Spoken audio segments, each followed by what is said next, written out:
Zkušenosti má na rozdávání, ví, kdy přitáhnout a kdy nechat rybu v klidu plavat dál. Život si umí vychutnat, nikam se moc nežene, a když přijde velký kapr, tak se jen usměje.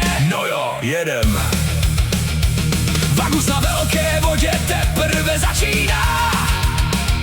Balaton je pro něj škola, co se jen tak neomrzí. Sympatiák od pohledu, každý ho má rád, a i když občas neví, co dělat, umí se tomu smát. Hej Balatone, dneska jedem dál, 4 chlapy, 1 cíl, aby kapr zabral. Váša Dejvl, Vagus, Michal, to je naše parta. Když se rozjede rybaření, není žádná sranda malá.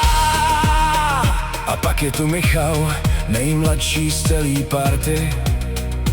Kolem vody naběhá víc než všichni ostatní. Foťák v ruce, kamera běží.